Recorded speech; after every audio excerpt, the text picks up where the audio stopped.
Consultation gratuite accompagnée de soins à Séléngué. L'initiative de l'association des étudiants ressortissants de Ouassolo et sympathisants. Nos envoyés spéciaux nous donneront les détails dans ce journal. CAN des cadets Algérie 2023. Hier, les aiglonnés du Mali sont bien entrés dans la compétition en battant les étalons cadets du Burkina Faso 1-0. Les résumés de cette première sortie de nos cadets en fin d'édition. Vous avez choisi ORTM 2 pour vous informer et vous avez bien fait, mesdames et messieurs. Bonsoir et bienvenue. Ce mardi 2 mai 2023, c'est la journée mondiale de l'asthme, une journée qui permet de sensibiliser le grand public sur cette maladie respiratoire chronique qui touche de nombreuses personnes dans le monde, dont le Mali. La thématique de cette année est les défis à relever au quotidien pour l'asthmatique. Sabine Keita. L'asthme touche plus de 339 millions de personnes dans le monde et plus de 14% de la population malienne. L'événement est célébré chaque année le 2 mai par Global Initiative for Asthma. Il s'agit d'une journée d'échange et d'information réunissant des professionnels de la santé et des personnes souffrant de la maladie. Elle est placée sous le thème « Les défis à relever au quotidien pour l'asthmatique ». L'asthme est une maladie chronique inflammatoire qui atteint les voies aériennes de l'homme, notamment les poumons. Il s'agit aussi d'une maladie allergique en partie, parce que quand on dit maladie héréditaire, dans une famille, si un des parents est asthmatique, l'enfant a 30% de malchance d'attraper l'asthme. Si ce sont les deux parents qui sont asthmatiques, un enfant sur deux seront probablement asthmatiques. En 2018, 900 personnes ont succombé à la crise d'asthme, un constat mitigé quand on sait que cette mortalité peut être évitée. Le retard dans le traitement en est la principale cause. Qui se manifeste par des gènes respiratoires et aussi par une toux. Et cette gène respiratoire va se solder par une toux productive et le malade est fatigué, il a soif d'air et c'est ce qu'on appelle la crise.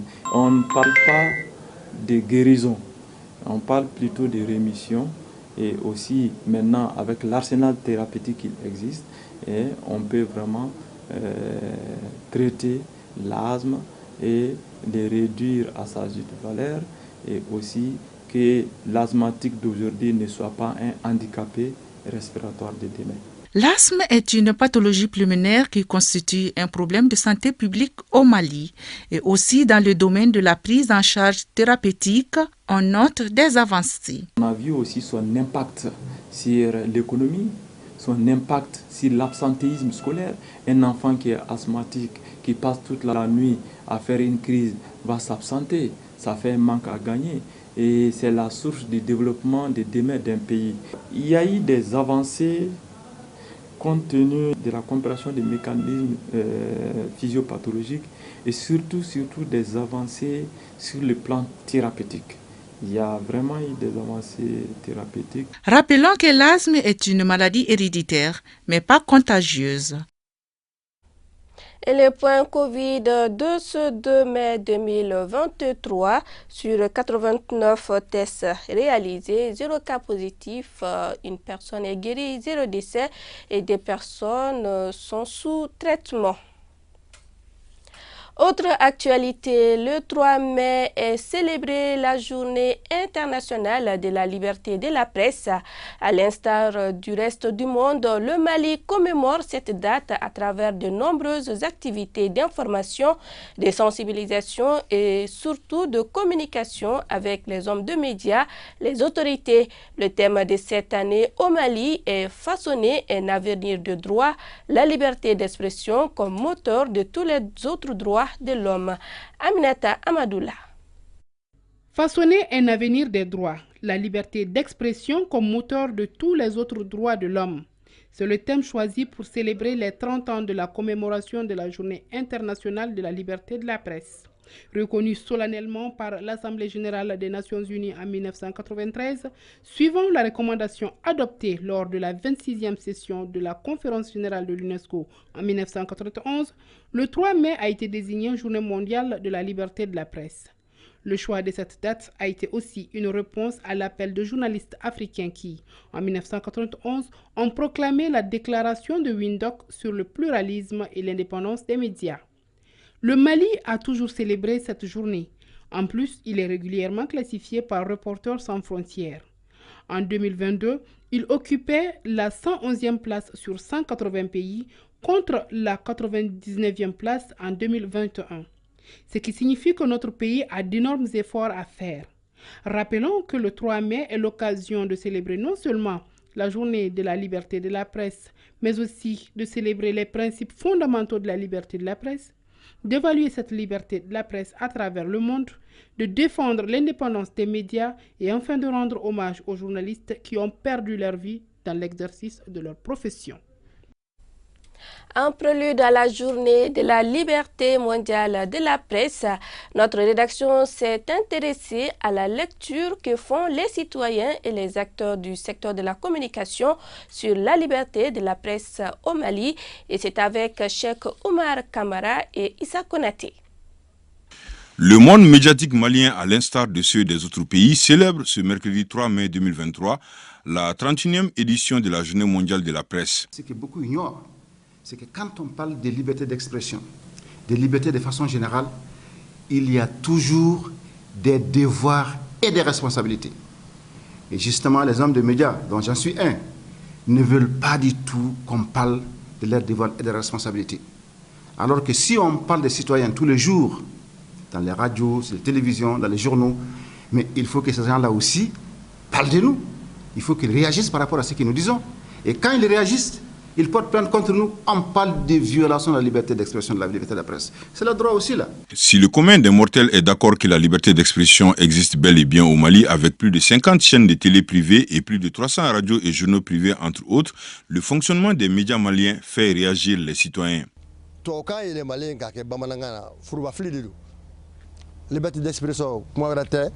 La liberté d'expression au Mali, vraiment, ça ne va pas. On ne doit pas dire tout ce que l'on veut. Les gens créent de l'amalgame au fond des règlements de compte souvent. Il faut une liberté d'expression qui respecte nos valeurs et coutumes.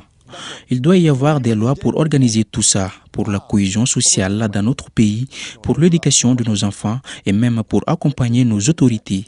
Les Maliens ont besoin de faire la paix. Le pays a besoin de ça en ces moments.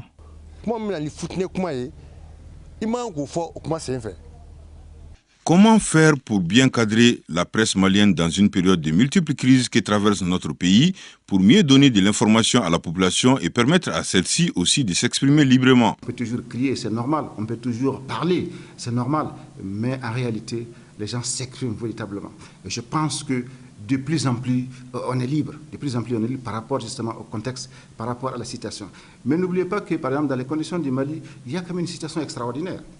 Nous sommes en guerre. Et lorsqu'on est en guerre, il y a ce qu'on appelle le journalisme sensible au conflit. C'est-à-dire que toutes les terminologies que nous utilisons, on doit voir, on doit vérifier, on doit calculer, on doit voir si effectivement ça ne donne pas lié à des contestations ou à des problèmes. Le travail, il y a deux garde-fous, le code d'éthique et de déontologie que les journalistes se sont donnés, mais également le garde-fou de la loi. Les acteurs du secteur vont célébrer ce jour important dans un Mali en plein processus de refondation pour une transition réussie. Consultation gratuite accompagnée de soins à Séléngué. L'initiative est de l'association des étudiants ressortissants de Ouassolo et sympathisants. Elle constitue une aide précieuse aux habitants de la localité, notamment ceux à faible revenu. Envoyés spéciaux à Séléngué, Aminata Zoumanasako, Sidiki Touré. Consultation gratuite accompagnée de soins dans la mesure du possible. Une action à caractère purement humanitaire à l'initiative de l'Association des étudiants ressortissants de Ouassolo et sympathisants.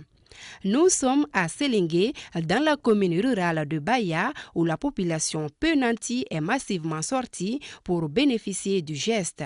Vraiment, j'ai un sentiment de joie et je tiens à remercier d'abord les initiateurs qui ont eu cette idée, c'est-à-dire de venir consulter la population gratuitement pour pouvoir maintenant connaître leur état, en même temps de donner des premières nécessités, qui est des soins.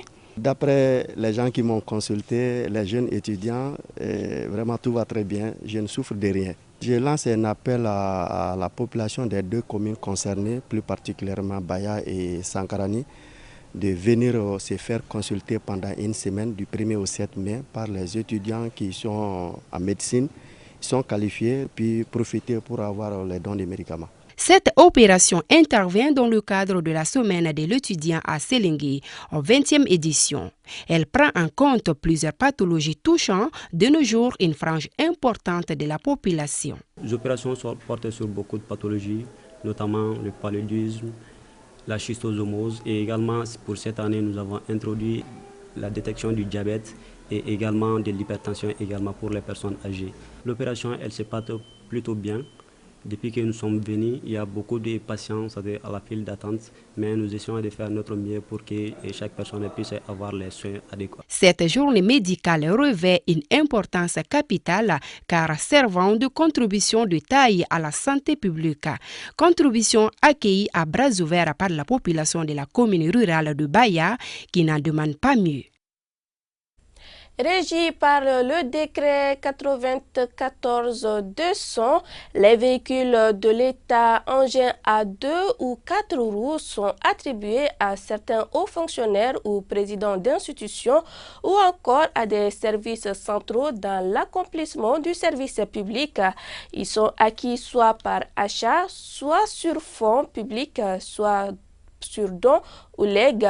Il en existe plusieurs types, à savoir les véhicules de fonction, les véhicules de liaison et les véhicules de chantier.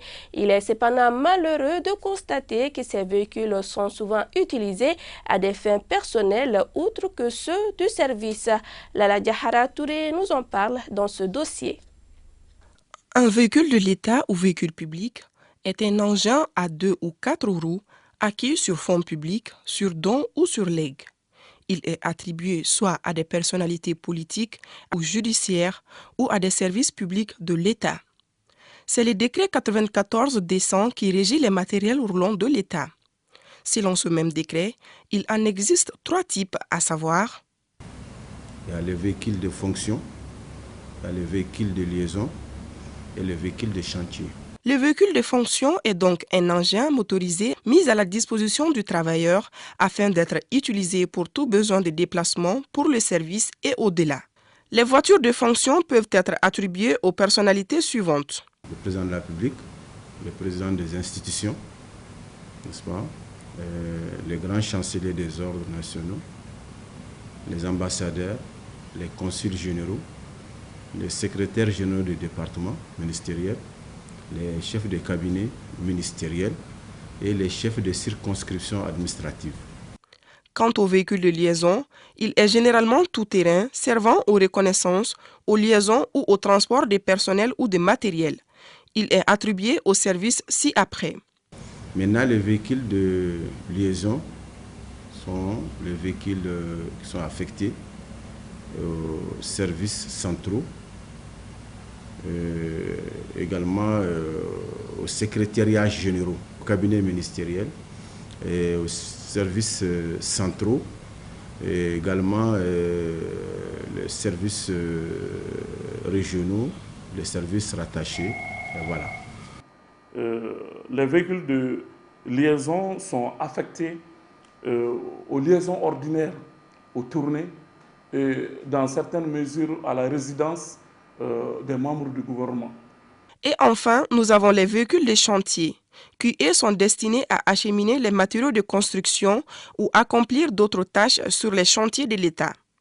Qui sont affectés à des tâches spécifiques, notamment pour les départements ministériels et également pour le ministère de l'équipement et des transports. À côté, quand même, il y a un parc officiel de véhicules de l'État qui est prévus pour les besoins protocolaires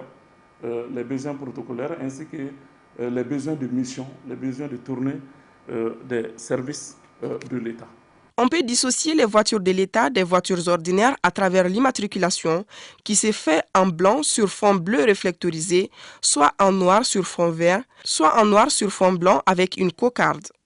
Cependant, il n'est pas rare de voir certaines de ces voitures de liaison être utilisées à d'autres fins que ceux du service, toute chose qui pourrait entraver la bonne marche de l'administration. Déjà, ce qu'il faut savoir, c'est que l'utilisation des véhicules de service pour des fins personnelles, c'est déjà une violation flagrante des textes du Mali. Déjà, il faut savoir que c'est un acte qui est assez fréquent au Mali.